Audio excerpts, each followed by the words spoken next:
আসসালামু আলাইকুম। বাংলাদেশ খুবই গুরুত্বপূর্ণ একটি সময় পার করছে।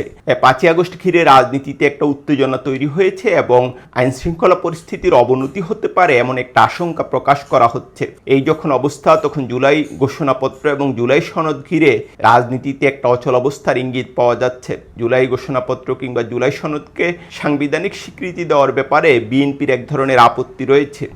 অন্যদিকে জুলাই সনদের খসড়ায় প্রস্তাব করা হয়েছে যে ২ বছরের মধ্যে এই সনদ কার্যকর হবে, কিন্তু জামাত, এনসিপি এবং ইসলামী আন্দোলনের মতো দলগুলোর এ নিয়ে বড় আপত্তি রয়েছে। তারা যেটা মনে করে যে জুলাই সনদের সাংবিধানিক এবং আইনি স্বীকৃতি থাকা প্রয়োজন, না হয় পরবর্তীকালে এই সনদের কার্যকারিতা নিয়ে একটা প্রশ্ন থেকে যাবে। এই প্রশ্নে জামাত, এনসিপি এবং ইসলামী আন্দোলনের মতো দলগুলো শেষ পর্যন্ত জুলাই সনদে স্বাক্ষর করে কিনা সেটা নিয়ে একটা বড় আলোচনা চলছে।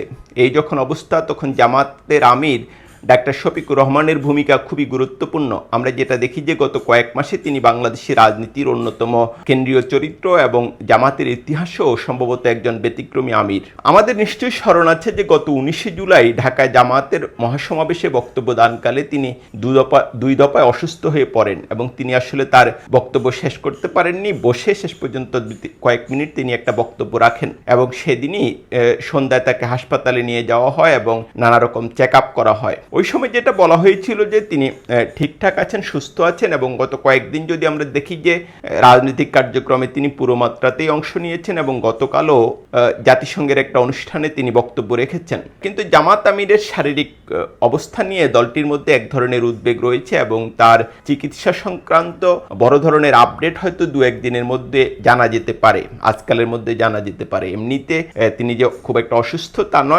নয়, কিন্তু তার চিকিৎসা সংক্রান্ত ক্ষেত্রে একটা আপডেট আজকালের মধ্যে পাওয়া যেতে পারে বলে জামাতের একটা সূত্র নিশ্চিত করছে।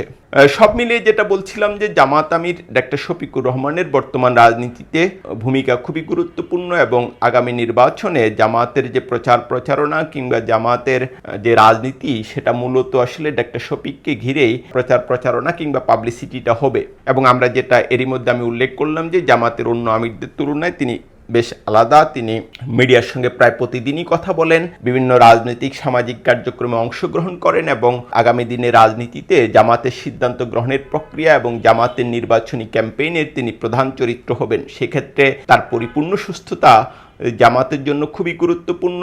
দেখা যাক সামনের দিনগুলিতে তিনি জামাতের সিদ্ধান্ত গ্রহণে এবং জামাতের নির্বাচনী ক্যাম্পেইনে কিভাবে অংশ নেন এবং কিভাবে নেতৃত্ব দেন।